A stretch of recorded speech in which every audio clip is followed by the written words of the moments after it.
Sanskrit education hub पर आप सभी का एक बार फिर से स्वागत है। तो साथियों, सभी विद्यार्थियों की डिमांड थी कि सर आप संस्कृत के टॉपिक वाइज प्रश्नों की एक श्रृंखला लेकर आएँ ताकि हम उसका अभ्यास कर सकें और उससे लाभ उठा सकें। तो उन्हीं विद्यार्थियों की डिमांड पर हमने ये टेस्ट प्रैक्टिस सीरीज़ जो है स्टार्ट की है। तो इसका पहला वीडियो अपलोड हो चुका है, जिसमें हमने स्वर प्रकरण पढ़ा था। स्वर प्रकरण के जितने प्रश्न थे वो हमने उस पहले वीडियो में देख लिए हैं। तो आज का अपना ये दूसरा वीडियो है जिसमें हम पढ़ेंगे व्यंजन प्रकरण। तो व्यंजन प्रकरण के बारे में जितने भी प्रश्न हैं, जितने भी संभावित प्रश्न बन सकते हैं, उन सभी प्रश्नों का मैंने इस वीडियो में संकलन किया है। तो जुड़े रहिए इस चैनल के साथ। और अभी तक अगर आपने इसको सब्सक्राइब नहीं किया है तो इसको सब्सक्राइब करके रखें और अपने साथियों के साथ अधिक से अधिक इस चैनल को शेयर करें ताकि वो भी इस प्रैक्टिस सेट से लाभ उठा सकें। और मैं आपको बता दूं कि ये जो प्रैक्टिस सेट है वो आपके प्रत्येक संस्कृत परीक्षा के अंदर समान रूप से लाभदायक है। तो आइए शुरू करते हैं अपने इस क्लास को। देखते हैं आज का अपना पहला प्रश्न।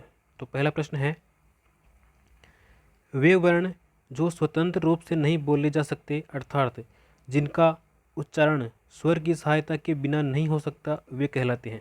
बताइए। वे वर्ण जो स्वतंत्र रूप से नहीं बोले जा सकते हैं तो वो कहलाते हैं, क्या कहलाते हैं बताइए। तो वे हैं व्यंजन। विकल्प नंबर डी अपना यहाँ पे राइट आंसर है। नेक्स्ट क्वेश्चन है प्रश्न नंबर 2। संस्कृत व्याकरण शास्त्र में जो शुद्ध व्यंजन वर्ण होंगे उन्हें किसके साथ लिखा जाता है। बताइए। संस्कृत व्याकरण शास्त्र में जो शुद्ध व्यंजन वर्ण होंगे उन्हें किसके साथ लिखा जाता है। बताइए। तो यहाँ पे राइट आंसर है हलंत के साथ। विकल्प नंबर सी। नेक्स्ट क्वेश्चन है, अर्धमात्रिक वर्ण कहलाते हैं। अर्धमात्रिक जो वर्ण होते हैं वो क्या कहलाते हैं। बताइए। तो देखिए यहाँ पे जो अर्धमात्रिक वर्ण है वो कहलाते हैं व्यंजन, उन्हें व्यंजन कहा जाता है। नेक्स्ट क्वेश्चन है, त्रिमात्रस्तु प्लुतो गेयो रिक्त स्थान च अर्धमात्रिकम। यहाँ पे जो रिक्त स्थान है इसकी पूर्ति के लिए आपको नीचे से एक उचित शब्द चुनना है। यहाँ पे क्या आएगा बताइए। त्रिमात्रस्तु प्लुतो गेयो रिक्त स्थान च अर्धमात्रिकम। तो यहाँ पे आएगा व्यंजन। अर्धमात्रिक व्यंजन होता है, ठीक है। और त्रिमात्रिक क्या होता है, प्लुत होता है। और प्लुत का मैंने चिन्ह आपको बताया ही था, जो हिंदी में अपने 3 होता है, यही प्लुत का चिन्ह होता है, ठीक है। नेक्स्ट क्वेश्चन है, सभी व्यंजन वर्ण किस प्रत्याहार में समाहित होते हैं। बताइए। सभी व्यंजन वर्ण किस प्रत्याहार में समाहित होते हैं। तो वो होते हैं अपने हल प्रत्याहार में। व्यंजन को हल भी कहा जाता है और स्वरों को अच कहा जाता है। तो सभी अपने जो व्यंजन हैं वो हल प्रत्याहार में समाहित किए जाते हैं। नेक्स्ट क्वेश्चन है प्रश्न नंबर 6। व्यंजनों का अपर नाम है, व्यंजनों को अन्य किस नाम से जाना जाता है। बताइए। तो मैंने भी बताया था आपको कि व्यंजन जो होते हैं उनको हल भी कहा जाता है। तो विकल्प नंबर बी यहाँ पे राइट आंसर है। नेक्स्ट क्वेश्चन है, कुल व्यंजन वर्णों की संख्या है, व्यंजन वर्णों की संख्या कितनी है। बताइए। तो ये तो एक बेसिक सा क्वेश्चन है, सभी को आना चाहिए। तो यहाँ पे जो राइट आंसर है वो है ए 33। व्यंजन वर्णों की संख्या 33 है। नेक्स्ट क्वेश्चन है, कितने माहेश्वर सूत्रों में व्यंजन वर्ण गिने गए हैं। इससे कितने माहेश्वर सूत्र हैं जिनमें व्यंजनों की गणना की गई है। देखिए, कुल जो माहेश्वर सूत्र हैं वो हैं 14 है, ठीक है। उनमें से शुरू के जो 4 सूत्र हैं वो तो हैं स्वर विधायक, और जो अंतिम 10 हैं वो क्या है, व्यंजन विधायक हैं। तो यहाँ पे राइट आंसर है विकल्प नंबर सी 10। जो 10 सूत्र हैं उन्हीं में व्यंजन वर्णों की गणना की गई है। नेक्स्ट क्वेश्चन है हैयवरट से हल तक के सूत्रों में गिने गए हैं। बताइए। हैयवरट सूत्र से लेकर के जो हल है सूत्र है उस तक के सूत्रों में क्या गिनाए गए हैं। तो इनमें गिनाए गए हैं व्यंजन। नेक्स्ट क्वेश्चन है, व्यंजन वर्ण का प्रमुख रूप से विभाजन कितने प्रकार से हुआ है। जो व्यंजन वर्ण है उनका विभाजन प्रमुख रूप से कितने प्रकार से हुआ है। तो यहाँ पे राइट आंसर है 3। नेक्स्ट क्वेश्चन है, व्यंजनों का भेद नहीं है, व्यंजनों का भेद नहीं है, कौन सा नहीं है व्यंजनों का भेद? स्पर्श व्यंजन, अंतःस्थ व्यंजन, ऊष्म व्यंजन या फिर ह्रस्व व्यंजन? तो देखिए उस स्पर्श व्यंजन भी है, अंतःस्थ व्यंजन भी है और ऊष्म व्यंजन भी है। यहाँ पूछा है कौन सा नहीं है, तो वो अपने हो जाएगा ह्रस्व व्यंजन। विकल्प नंबर डी यहाँ पे राइट आंसर है। नेक्स्ट क्वेश्चन है,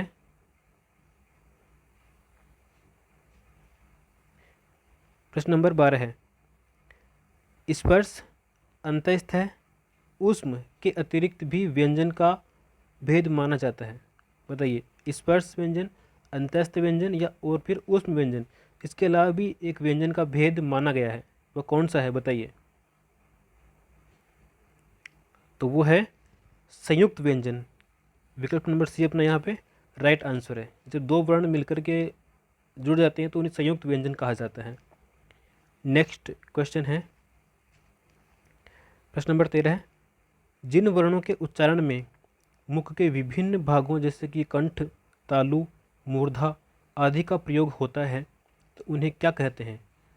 ऐसे वर्ण जिनका उच्चारण करते समय अपने जो कंठ है, तालु, मूर्धा, इन सभी को जो ये जो सभी जो अंग है वो प्रयोग में आते हैं, तो उन्हीं वर्णों को, ऐसे वर्णों को क्या कहते हैं? तो इन्हें कहते हैं स्पर्श व्यंजन। कितने क्या कहते हैं? स्पर्श व्यंजन कहते हैं। और इनकी जो संख्या होती है वो होती है 25। स्पर्श व्यंजनों की संख्या होती है 25। कैसे लेकर के म तक जितने भी वर्ण हैं वो क्या कहलाते हैं? स्पर्श व्यंजन कहलाते हैं। इन्हें उदित वर्ण भी कहा जाता है, इन्हें स्पष्ट भी कहा जाता है। नेक्स्ट क्वेश्चन है, स्पर्श व्यंजनों की संख्या कितनी मानी जाती है? जो मैंने बताया था अभी आपको, तो इनकी संख्या कितनी होती है? 25 होती है। नेक्स्ट क्वेश्चन है, कादयो माव साना, यहाँ पे जो रिक्त स्थान है इसकी पूर्ति करनी है आपको। रिक्त स्थान में क्या आएगा? कादयो माव साना, बताइए। तो यहाँ पे आएगा स्पर्श, यानी क से लेकर के म तक जितने भी वर्ण हैं उनको स्पर्श वर्ण कहा जाता है।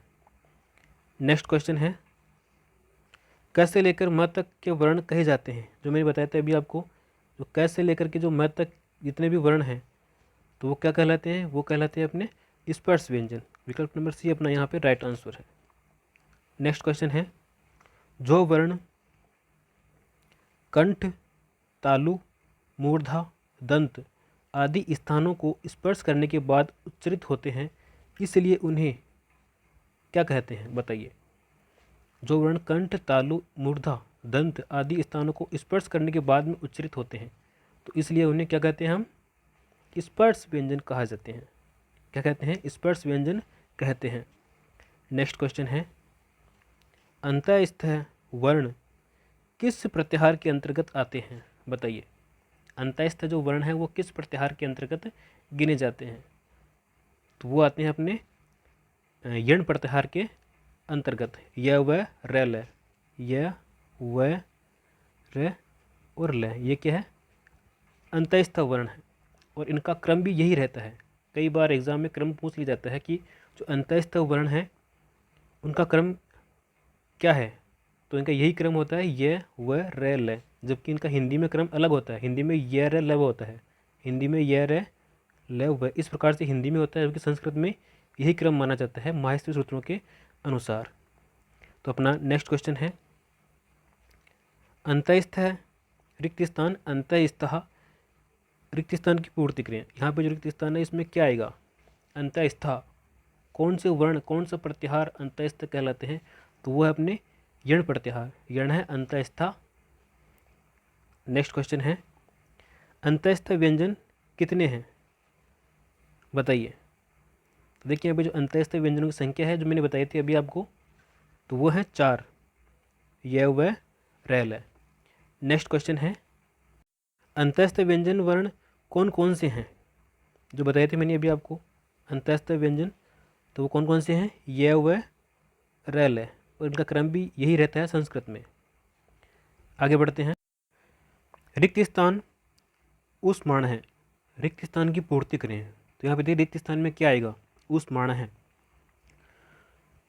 यानी कि जो ऊष्म वर्ण होते हैं उनको हम कहते हैं शल वर्ण। क्या कहते हैं? शल वर्ण कहते हैं। तो और ऊष्म वर्ण में कौन कौन से वर्ण आते हैं? तो वो अपने आते हैं, देखिए, श, श, स और है। ये जो 4 वर्ण हैं वो उस वर्णों में गिने जाते हैं। ये जो श है इसको कहते हैं अपने तालव्य श, और ये जो स है इसको कहते हैं मूर्धन्य श, इसे कहते हैं दंत्य स। ठीक है। और ये है, ये जो 4 वर्ण है इनकी गणना ऊष्म वर्णों में की जाती है और ये सल प्रत्याहार के अंतर्गत इनको गिना जाता है। नेक्स्ट क्वेश्चन है, ऊष्म व्यंजन वर्णों की संख्या है। तो ऊष्म वर्णों की संख्या कितनी है? 4 है, जो अभी हमने पढ़े थे, श, श, से और है। नेक्स्ट क्वेश्चन है, ऊष्म वर्ण किस प्रत्याहार के अंतर्गत आते हैं? तो ये आते हैं अपने शल प्रत्याहार के अंतर्गत। नेक्स्ट क्वेश्चन है, श, स और है, इन व्यंजन वर्णों की परिगणना होती है। इन व्यंजन वर्णों की परिगणना किस में होती है? तो ये होती है अपने ऊष्म व्यंजनों में। विकल्प नंबर ए यहाँ पे राइट आंसर है। नेक्स्ट क्वेश्चन है, 2 व्यंजन वर्णों के मेल से जो वर्ण बनते हैं उन्हें क्या कहते हैं? 2 व्यंजन वर्णों के मेल से जो नया व्यंजन बनता है, जो नया वर्ण बनता है, उसे क्या कहते हैं? तो उसे कहते हैं संयुक्त व्यंजन। 2 व्यंजन वर्णों के मेल से जो नया वर्ण बनता है उसे संयुक्त व्यंजन कहा जाता है। नेक्स्ट क्वेश्चन है, मिश्रित या संयुक्त व्यंजन नहीं है, इनमें से कौन सा मिश्रित या संयुक्त व्यंजन नहीं है? देखिए, क्ष मिश्रित या संयुक्त व्यंजन है, त्र भी है और ज्ञ भी है। ये जो प है ये संयुक्त या मिश्रित व्यंजन नहीं है। तो यहाँ पे राइट आंसर है डी। नेक्स्ट क्वेश्चन है, निम्नलिखित में से कौन सुमेलित नहीं है? इनमें से कौन सा सुमेलित नहीं है बताना है आपको। यानी कि 3 तो यहाँ पे दे रखे हैं, मिश्रित या संयुक्त व्यंजन, और एक दे रखा केवल व्यंजन। तो इनमें सुमेलित नहीं है वो बताना है आपको। देखिए, क, श, दन, ए, इसके योग से क्ष बनता है, तो ये सही है। त, र, ए, इससे त्र बनता है, ये भी सही है। ज, य और ए, इसके योग से ज बनता है, ये भी सही है। तो ये तीनों क्या हो गए? संयुक्त व्यंजन हो गए। ठीक है। अब कौन सा नहीं है? तो वो है डी, प, ण, धन, य, प। ये इसमें नहीं होता है, केवल प, धन, ए ही होता है। ठीक है। तो ये यहाँ पे असुमेलित है। नेक्स्ट क्वेश्चन है, क वर्ग, च वर्ग, ट वर्ग, त वर्ग और प वर्ग, इन वर्गों को क्या कहा जाता है? बताइए। देखिए, इनको वर्ण अक्षर भी कहा जाता है, इनको वर्गीय व्यंजन भी कहा जाता है, इनको स्पर्श व्यंजन भी कहा जाता है, इनको स्पष्ट व्यंजन भी कहा जाता है, इनको उदित व्यंजन भी कहा जाता है। तो यहाँ पे राइट आंसर है विकल्प नंबर डी, उपयुक्त सभी। नेक्स्ट क्वेश्चन है, चू अर्थात च वर्ग में कौन कौन से व्यंजन वर्ण आते हैं? बताइए, इसमें कौन कौन से व्यंजन वर्ण आते हैं च वर्ग में? तो च वर्ग का मतलब है पूरा का पूरा च वाली लाइन। तो इसमें आते हैं च, छ, ज, च, य, यानी कि विकल्प नंबर ए अपना यहाँ पे राइट आंसर है। नेक्स्ट क्वेश्चन है, वर्गीय व्यंजन नहीं है, इनमें से कौन सा वर्गीय व्यंजन नहीं है? देखिए, ये क वर्ग मैंने आपको बताया था कि क से लेकर के म तक ये सभी क्या है? वर्गीय व्यंजन या फिर स्पर्श व्यंजन कहलाते हैं। तो यहाँ पे दे रखा है वर्गीय व्यंजन कौन सा नहीं है, वो अपने को छांटना है। देखिए, ये क वर्ग है, ये है च वर्ग, ट वर्ग, ये क्या है? वर्गीय व्यंजन है। और कौन सा नहीं है? तो वो अपने ये वर्ग। ठीक है, विकल्प नंबर डी, ये यहाँ पे गलत है। ये वर्ग नहीं है, ये क्या होगा? अपने अंतस्थ व्यंजन होंगे। तो अपना अगला क्वेश्चन है, अयोगवाह कितने हैं? बताइए, अयोगवाहों की संख्या कितनी है? तो यहाँ पे जो अयोगवाह है वो है 4, विकल्प नंबर ए अपना राइट आंसर है। नेक्स्ट क्वेश्चन है, कौन सुमेलित नहीं है? इनमें से कौन सा सुमेलित नहीं है वो बताना है आपको। देखिए, अनुस्वार, विसर्ग, जीहामूल्य और उपपदमानीय, ये 4 क्या है? अयोगवाह है। तो इसका मतलब ये तो सही है। क्षत्र, ज्य, ये क्या है? ये मिश्रित या फिर संयुक्त व्यंजन है, तो ये भी सही है। कुचु, टू, तु, पु, ये उदित वर्ण है, जो मैंने बताया था अभी आपको, तो ये भी सही है। य व र ल ये अंतस्थ व्यंजन कहलाते हैं, तो ये भी सही है। श श स और है ये ऊष्म व्यंजन कहलाते हैं। अब देखिए अंतिम ऑप्शन बचा अपने पास क से म तक, तो ये क्या कहलाते हैं, ये कहलाते हैं स्पर्श व्यंजन, ना कि स्वर। तो ये अपना क्या है, सुमिलित नहीं है। तो इसका राइट आंसर हो जाएगा एफ, विकल्प नंबर एफ। अपना नेक्स्ट क्वेश्चन है प्रश्न नंबर 34। अनुस्वार विसर्ग आदि वर्णमाला अर्थात माहेश्वर सूत्रों में न पढ़े जाने के कारण कहलाते हैं। अनुस्वार और विसर्ग इनको हम वर्णमाला में या फिर माहेश्वर सूत्रों में नहीं पढ़ते हैं, इसलिए ये क्या कहलाते हैं बताइए, ये कहलाते हैं अयोग्य। ठीक है। नेक्स्ट क्वेश्चन है अंग अह इत्यचः परो किम उच्यते, बताइए। अंग और अह इनमें जो ये है लगा हुआ है विसर्ग और अनुस्वार, इनको क्या कहते हैं हम, अनुस्वार और विसर्ग, अनुस्वार विसर्गो। विकल्प नंबर ए अपना यहाँ पे राइट आंसर है। नेक्स्ट क्वेश्चन है निम्नलिखित में से अनुस्वार और विसर्ग युक्त वर्ण कौन से हैं। आपको पहचान करनी है कि कौन सा अनुस्वार है और कौन सा विसर्ग युक्त वर्ण है। तो यहाँ पे देखिए राइट आंसर है सी, ये अनुस्वार वर्ण है और ये विसर्ग वर्ण है। नेक्स्ट क्वेश्चन है जिहा मूल्य वर्ण कितने हैं, जिहा मूल्य वर्ण कितने हैं बताइए। देखिए मैं आपको बता दूं कि जिहा मूल्य जो वर्ण है वो क और ख, इन दो वर्णों के पूर्व अगर अर्ध विसर्ग, इस प्रकार से अर्ध विसर्ग चिन्ह होता है, अगर ये लगा दें तो ये हो जाती है जिहा मूल्य वर्ण। तो इनकी संख्या है 2, क और ख। नेक्स्ट क्वेश्चन है उपपदमानीय वर्ण कितने हैं, उपपदमानीय वर्ण कितने हैं। तो उपपदमानीय वर्ण होते हैं प और फ, इनके पहले अगर हम अर्ध विसर्ग लगा दें इस प्रकार से तो ये कहलाते हैं उपपदमानीय वर्ण। तो इनकी संख्या हो जाती है 2, तो 2 ही जिहा मूल्य है और 2 ही उपपदमानीय वर्ण है। नेक्स्ट क्वेश्चन है रिक्त स्थान इति कैखाभ्याम प्राग अर्ध विसर्ग सदृशो जिहा मूल्य है। रिक्त स्थान की पूर्ति करें, यानी कि यहाँ पे क्या होगा, इस क और ख इन दो के पहले अर्ध विसर्ग के समान 2 जिहा मूल्य लगाए जाते हैं, तो वो किस प्रकार से दिखाई देते हैं बताइए।